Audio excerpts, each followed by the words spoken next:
Good afternoon to you all. Parliament was in session yesterday. Big Rob. Big Rob is defending Andrew Holness and the government's achievement in a parliament. He speaks about 40-something minutes and a lot of achievements. Him throw him out over the PNP side, of course, because they are the opposition. So the opposition him I really put a message at to for the achievements of his government and his leader, the honorable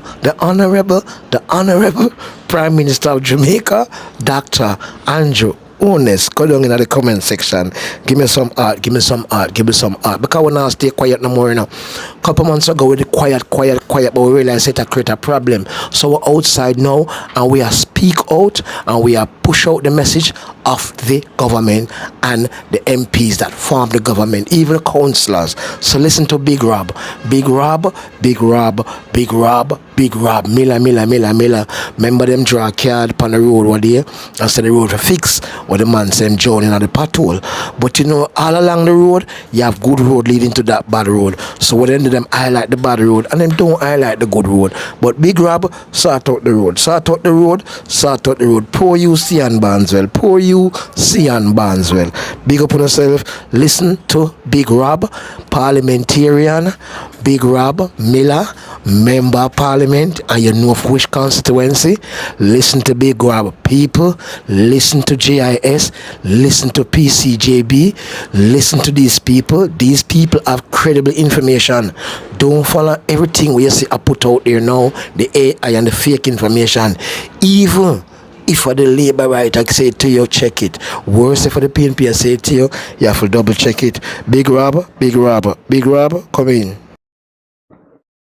Mr. Speaker, I beg to give notice at the next meeting of this House. I will move. Be it resolved that the Honourable House of Representatives call upon the government to take into account proposal put forward by members of Parliament regarding constituency matters in reviewing the budget for the current financial year and forecasting the estimates of revenue and expenditure for the 2025/2026 financial year. Mr. Speaker, I further beg to give notice that at a later stage today, I will move for the suspension of the standing orders to enable me to take the motion. Question and answer to questions. Motion that may be made at the commencement of public business required notice. Motion relating to sitting of the House. Motion for leave to introduce bills. Presentation of bills without leave of the House first obtained. Public business. Mr. Speaker, I now move for the suspension of the standing orders to enable me to take the motion, notice of which I gave earlier. The request is on the floor. Those in favor? Those against, the ayes have it. You may do so.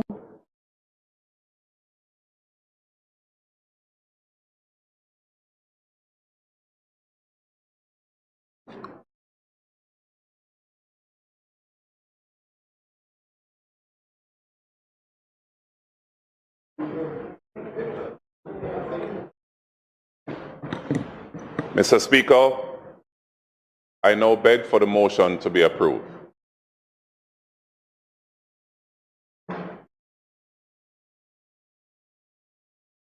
Those in favor? Aye. Those against? The ayes have it.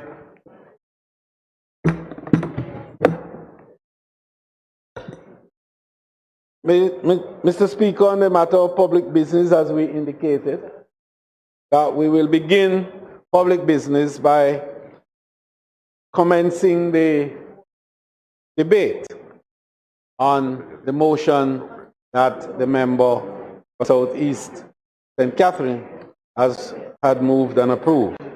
And the first speaker will be the member from South East St. Catherine himself. May it please you, Mr. Speaker.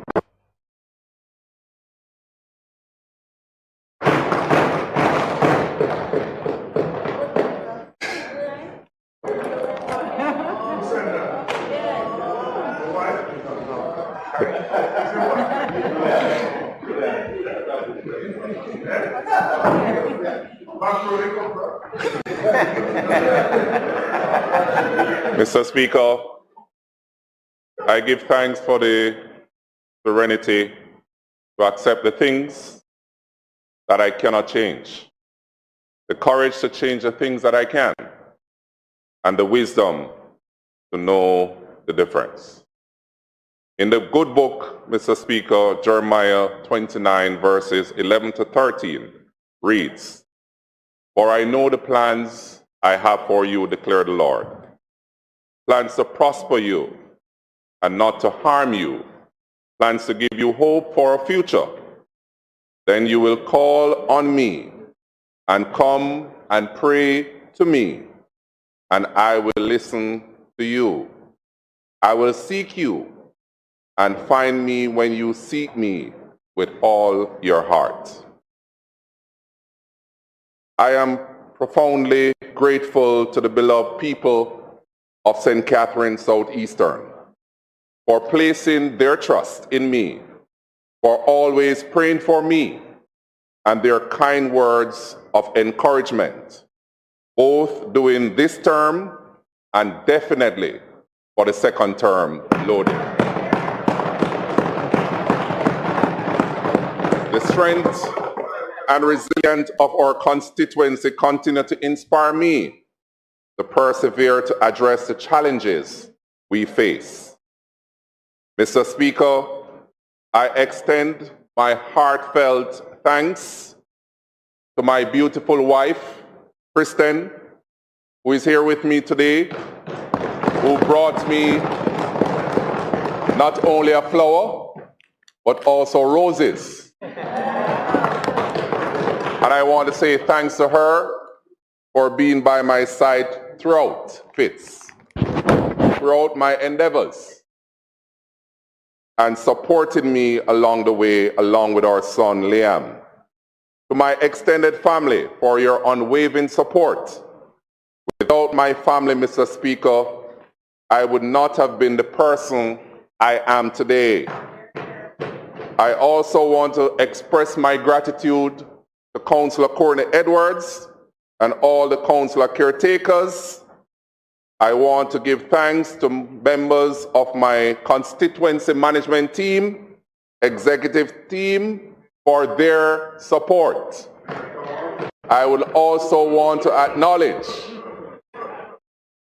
and thank the elected councillors led by the Deputy Mayor Alric Campbell, Kennard Grant, Finley Douglas, and of course the Mayor, Leon Thomas. I must recognize the members of the business community, religious leaders, community development associations, and by extension, my family, the Southeast St. Catherine. They are the wing beneath my wings. I want to thank my secretary, Ms. Evans, driver Sean Brown, project director Darshan Lays, volunteers Renee and Denisha, among others. I want to also congratulate my friend, Matthew Samuel, for rightly placed here in the lower house. Welcome, and we will continue to work together. Mr. Speaker, if you allow me just a little bit to thank our Prime Minister, the Most Honorable Dr. Andrew Michael Holness, for giving me the opportunity to serve my country. Mr. Speaker, as you know, I have known our Prime Minister for a long time, and I know there are elements of Jamaican society, including those connected to the opposition, who to this day cannot stomach the fact or accept that a boy who came from poor background and grew up in a board house in Spanish Town, St. Catherine, has risen to occupy one of the highest offices in the land of Jamaica. and has been serving his country with distinction.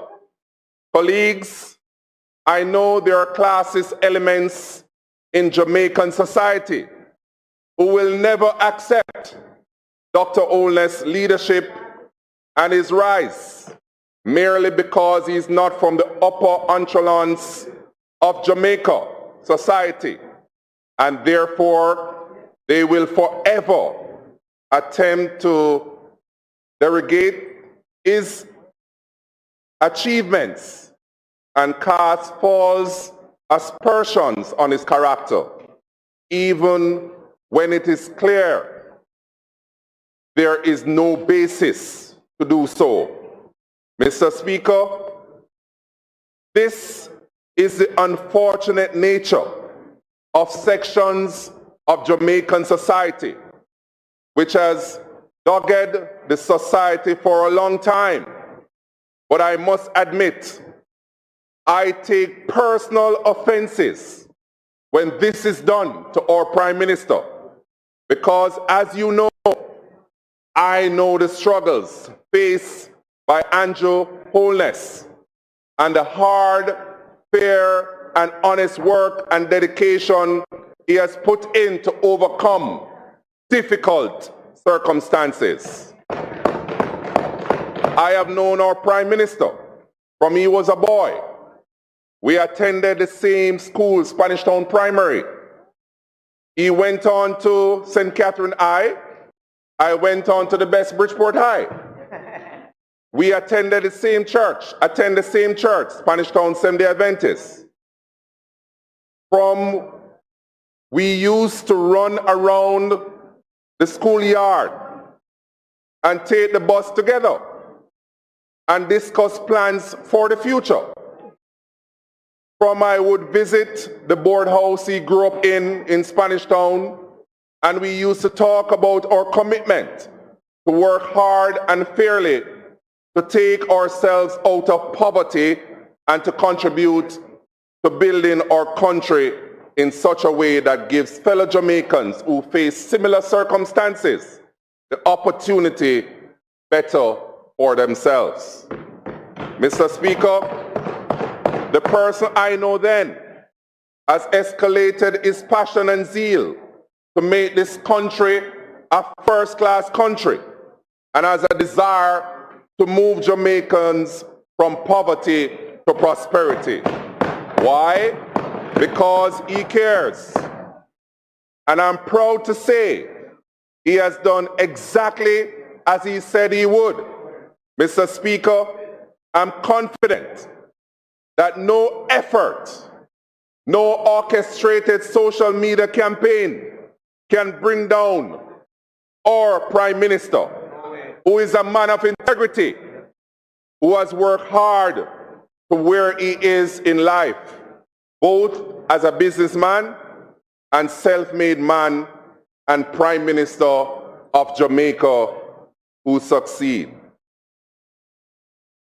He has worked hard and fairly to improve himself and his family. And for the past 8 years, he has been leading Jamaica with distinction. And despite multiple global impactful challenges, including COVID-19 pandemic and the war in Europe, it is a testament of the resilience and skill of the Prime Minister Andrew Holness and the government of Jamaica, as over the past few years, one, recorded the lowest unemployment rate ever, seen a decline in poverty, been able to twice cut the income tax burden on Jamaicans, more than double the minimum wage, giving poor people a chance to make better for themselves. And 5, consistently expanded and increased allocations to the PATH program, which we know is a program that supports society's most vulnerable. I encourage the Jamaican people to take note. My grandmother would say, you sleep and mark death. take note of these positive developments made possible via the leadership of our Prime Minister, and ensure that when the time comes, there's continually concerning which political institution has changed the nation.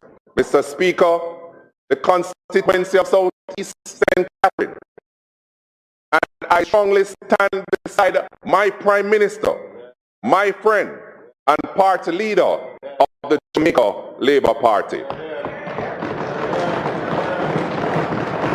Mr. Speaker, education continues to be a key to unlocking the golden doors of freedom. In my previous presentation, I articulated my intent to remove Bridgeport High School from the shift system, a move that will offer education experience to the citizens. Today, I'm pleased to announce that the $290 million project has been a reality. The investment has bear fruit, and on September 10th of this year, we opened the doors of Bridgeport High School to a one-shift system.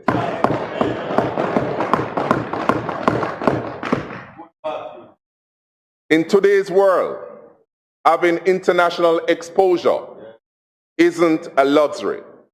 It's essential to our students to stay competitive.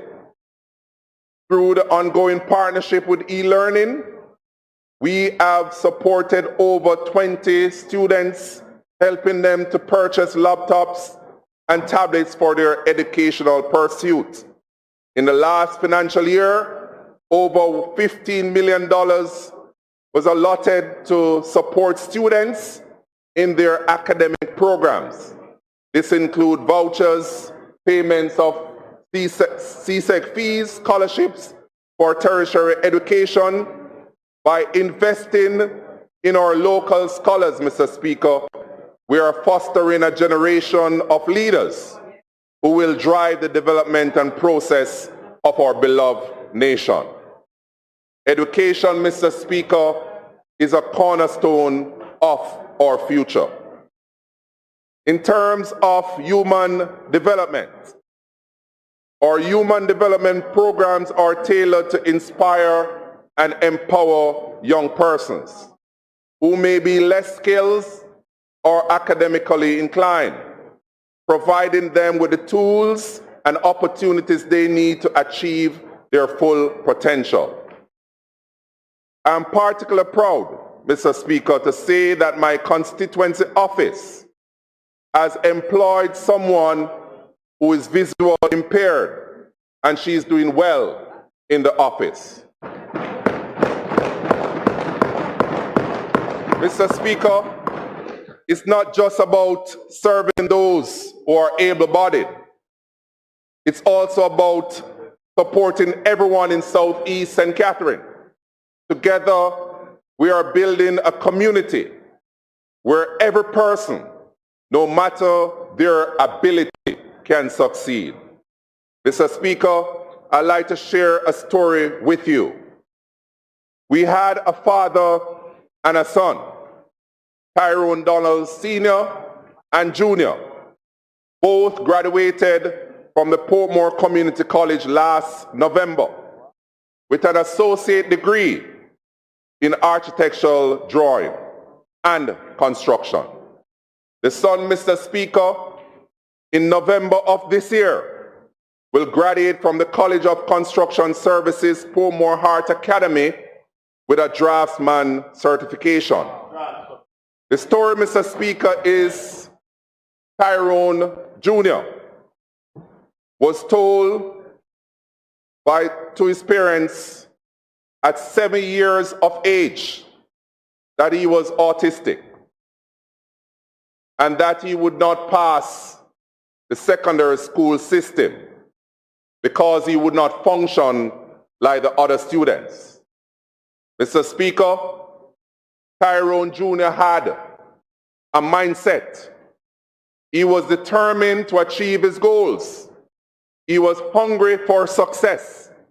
And of course, he has a caring and supportive member of parliament to encourage him along the way.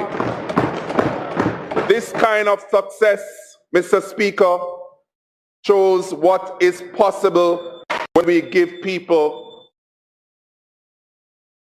It's supposed to be 30 minutes. Supposed to be 30 minutes. Mr. Speaker, the members' time having expired, I beg to move that it be extended sufficiently for the completion of his presentation. Having said that, Mr. Speaker, I reiterate the point that the time allotted for speakers in this debate, 15 minutes, and that the Parliament may allow for a further extension. And it is in that context that I move that the member's time be extended to allow him to complete his presentation within reason. May it please you, Mr. Speaker. The request is on the floor. Those in favor? Those against? Ayes have it. Member, you may continue. Thank you, members. Mr. Speaker, while helping individuals to grow, it is important we know real progress comes from building strong, connected communities. Just last month, we were proud to reopen the Portmore Youth Information Center. This center serves as a space for support for young people in their SBAs, career advice, and creative activities. By providing these services, we are making sure our youth are productively engaged without having to leave the community to access the tools they need to succeed. Mr. Speaker, to become a parish, we got to act like a parish. We have been hard at work in keeping our communities beautiful and well maintained. These efforts are not just about our neighborhoods looking good. However, these initiatives serve to boost our resilient civic pride. And Mr. Speaker, I want to thank the government of Jamaica, who abolished the fees from all our heart NSTA institutions. Due to this new policy, Mr. Speaker, there has been an increase in enrollment for programs at Heart Portmore. I can too now realize my childhood dreams of becoming a certified plumber. I have started the course, and this year, November, I will be a certified plumber. I want to thank Mr. Forbes and Mr. Bennett for their guiding hands and experience gain and wealth of knowledge transferred. I will graduate this November with my certification in plumbing.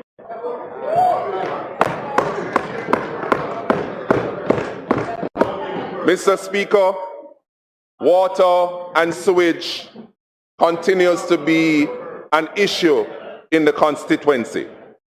We are facing challenges regarding our water supply. Residents in Garbermead, Bridgeview, Edgewater, Independence City, Armada Court, Westchester, and Cumberland are among some of those communities finding it difficult. I have reached out to the NWC, Mr. Speaker, and have made the appeal for them to improve the consistency and reliability of the supply. The fact of the matter is, based on feedback from the utility company, there will be more interruptions This is for two main reasons. The company is carrying out activities to reduce the NRW. This is water the company produces, but for which it doesn't collect revenues. Those activities include pressure testing, which will disrupt the supply. 2, the repairs will take place along the age network to put in a new durable pipes to improve the long-term ability of the network. Now, regarding the sewage issue, there's problems in Bridgeview and Armando Court. I've received letters from the presidents of these associations, which I've started to implement, and I've had discussion where that is concerned. Mr. Speaker, I know about the situation. I know it's challenging, but as your MP, I'm making the necessary intervention to have the problem addressed. I'll keep you updated. As always, I'll keep representing you to the best of my ability. Last October, we assisted in organizing our first Pink Walk to raise awareness about the increasing number of cancer cases in our community. The event brainchild, sponsored by Ms. Tashai Rose, was a huge success, recording a larger turnout than expected. We have already planned our second Pink Walk, which will be October 20th of this month. Come and join in this occasion with us.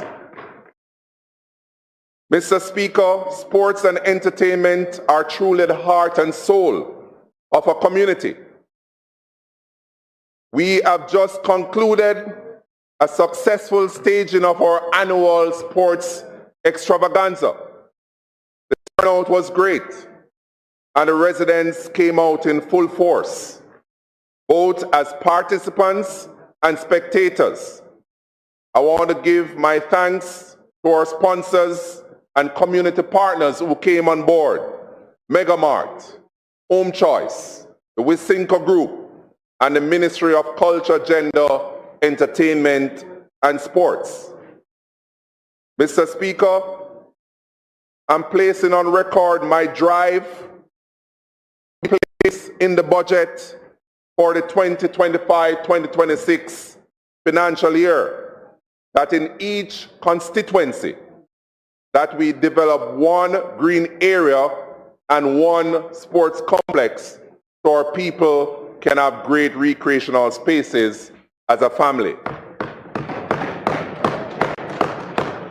Sports has been a cornerstone in building brand Jamaica, and our athletes deserve recognition for their incredible contribution, especially those from our constituency.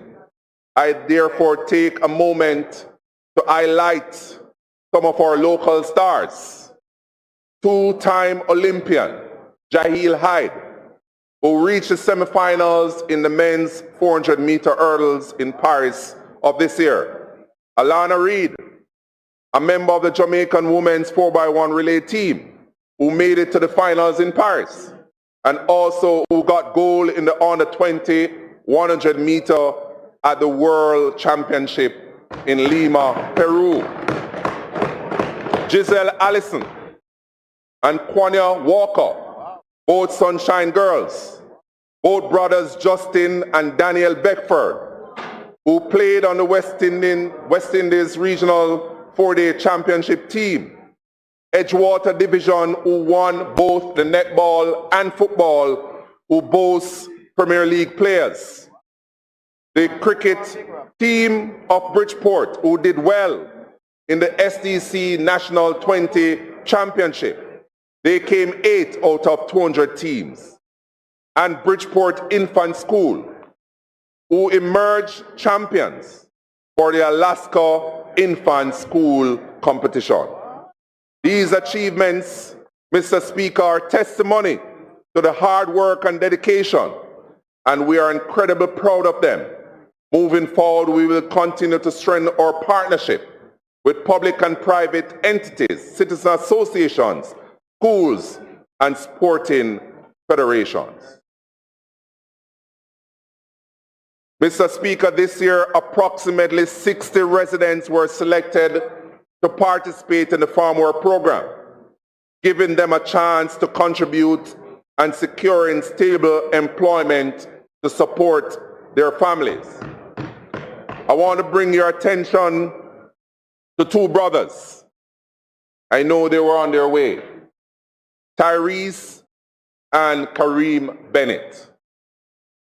They took their external examinations from their primary school and passed for Kingston College. Their mother passed at an early age, and they don't know their father. They were ostracized because of the community that they live in. I'm proud to announce that Tyrese obtained 9 CSEC exams and 7 CAPE. Kareem obtained 8 CSEC exams and 7 CAPE. Mr. Speaker, I met them at a time when the LIFT program came into existence. They were doing nothing, and I placed both of them on the LIFT program. Mr. Speaker, they were placed at the Jamaica National Bank and the tax admin Portmore, where both of them were offered a full-time position after. Both, Mr. Speaker, are preparing to start college in short order, and they will be assisted by their caring member of Parliament.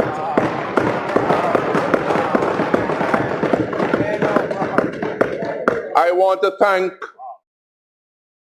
the Most Honorable Andrew Holness, Dr. Nigel Clark, Minister of Finance, Minister Darrell Vaz, and State Minister J.C. Hutchinson for the additional 100 buses with our money. Mr. Speaker, for 3 years, I have been lobbying for the reintroduction of the 7 and the 7A. And since September 2024, the routes were restored. On behalf of the citizens of Waterford in particular, I must say thanks.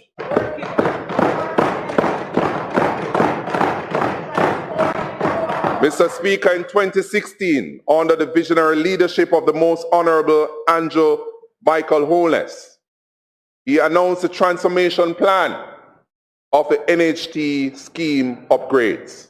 I'm proud to announce that Portsmouth is complete and work are afoot to complete Westmead, Cumberland, and Westchester under this program. I want to acknowledge the Sparks program. Absolutely. The Sparks program. I was one of the top 6 members of Parliament to host a meeting during its launch. And in quick order, Mr. Speaker, our roads were assessed, and in quick order, the Sparks program should start in the constituency of Southeast St. Catherine. The Waterford is a complete community, Mr. Speaker. It has a primary school, an infant school, a high school. It has a post office. It has a library. It has a clinic, a complete community, and of course a fire brigade. Mr. Speaker, from the allocation that we received last Christmas, emphasis will be placed on the Waterford business complex that has not been resurfaced for over 40 years. We have complete work on Robinson Close, Penway. We are currently resurfacing Portmore Gardens, Merkel Way, and in short order, Block C in Garbermead will be resurfaced. Mr. Speaker, we're creating history in the constituency of Southeast St. Catherine. We're improving our infrastructures. and at the same time, caring for people and empowering our youth. I was privileged, Mr. Speaker, to be selected to attend the Global Change Maker Academy for Parliamentarians hosted by the United Nations Conference in Bonn, Germany last August, where I met participants from over 54 different countries. It was a very good conference dealing with the ownership of lands and the right to land. Mr. Speaker, this caring administration and the caring Member of Parliament is distributing ownership to our citizens with the social housing program. Brainchild, Mr. Speaker, of our caring and visionary Prime Minister. 2 recipients from the constituency received their home through this program. Mr. Speaker, we are somewhat crippled because we do not have unoccupied land in the constituency, and the member from South St. Catherine will agree with me. However, Ms. Rose Marie Johnson received her 3-bedroom house built in St. Mary, and Ms. Althea Harris in Linstead. Sadly, Ms. Harris did not live to take over her home. She passed 6 months ago, but the property was turned over to her daughter. You have gone over an additional 15 minutes. I want to ask you how much time more you need to wrap up, because 5 minutes.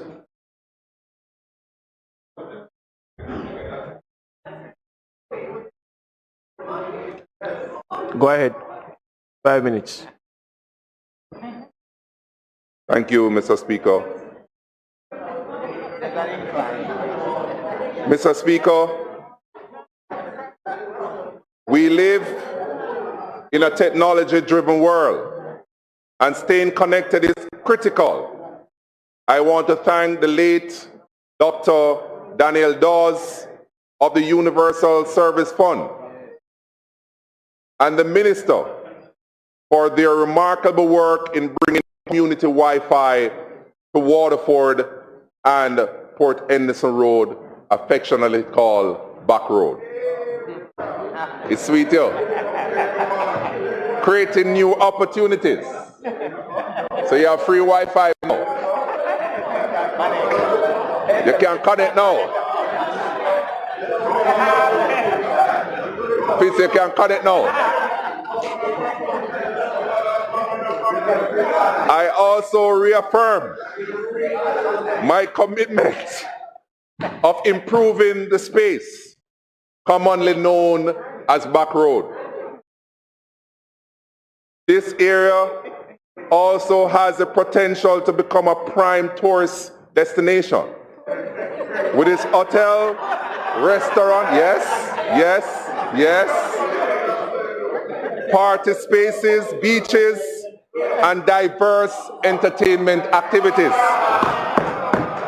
It has significant potential to the Jamaican's longest hip strip, offering something for everyone. Mr. Speaker, we have been working, but we have more rivers to cross.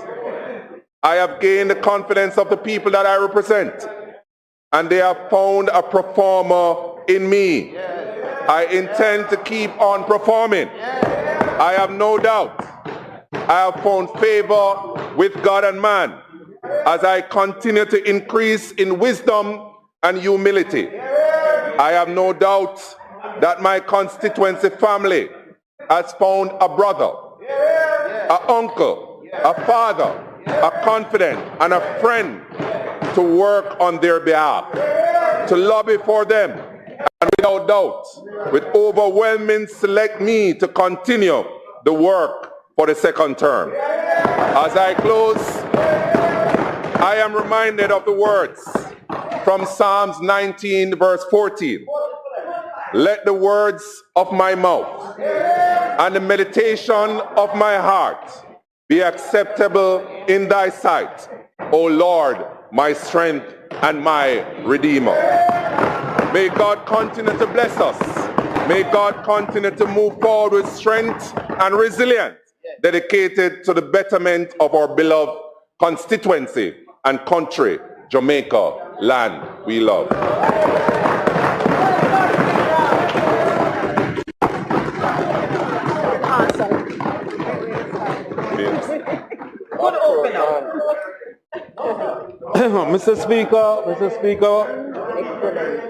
Mr. Speaker, I'm sure you will accept and admit and agree